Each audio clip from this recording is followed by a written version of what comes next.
First let me get lost, get faded, get high off the love we're making. Oh, just late night, I do anything to feel alright.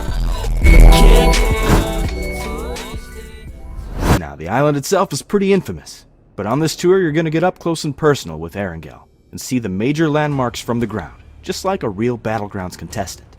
Only difference is, all of you get to leave the island alive. While we're down here, we'll also dive into some of the history of the island.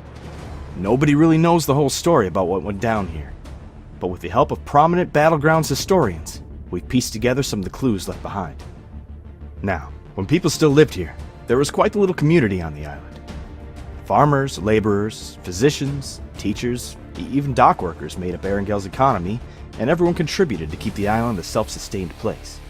Even after the military took control of Sosnovka, life kept on like normal for a time. But as the occupying force got more oppressive and more demanding of the population's obedience, well, things started to escalate. Resistance against the military started to rise up, which caused the military to tighten their grip, and so on. Of course, that all ended in 1965 when the bombs started dropping. Anyway, our first stop on the tour is Kameshki. It might look like a sleepy seaside town, but Kameshki was actually quite important to the resistance, as is apparent by their hidden-in-plain-sight base. This was one of several bases set up around the island to monitor what the military was doing and plan strikes against them. And being so close to Stalber, you can bet they were relaying communications of their own. Speaking of, let's head up the mountain. Stalber is one of the highest points on Erangel, and as such was the perfect spot to set up communications arrays. While we don't know for sure which side of the conflict controlled Stalber, the resistance base in Kameshki and the bunker just down the hill tell us that this area was mostly blue territory. They even flew the flags of their enemy down here to help throw them off their trail. This here is Erangel's infamous crash site. It's nothing compared to that aircraft graveyard down on Sosnovka, but it being so out of place is exactly what makes it interesting. Nobody's quite clear on how the plane went down, but these things don't really have a habit of just falling out of the sky by themselves. That was before flight data recorders were widely used, so we might never know what took her down. But she's part of the island now, and part of the tour.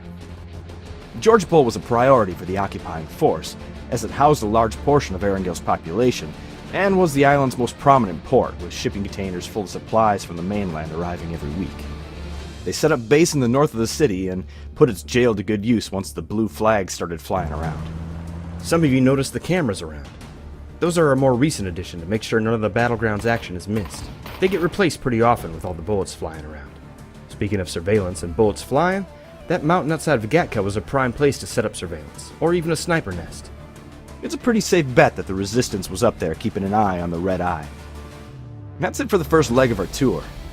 We'll spend the night here in Gatka and start up first thing in the morning. Just remember, the crew does a great job of cleaning up after a battleground, but if you happen to come across a weapon, just assume it's loaded and alert one of your guides immediately. Last thing we need is to cut the tour short to rush someone back for medical attention. The rest of the night is yours. If you're enjoying the tour, be sure to give us a 5-star review and tell your friends that it was the Battlegrounds Tour Agency that helped you explore the Battlegrounds like never before.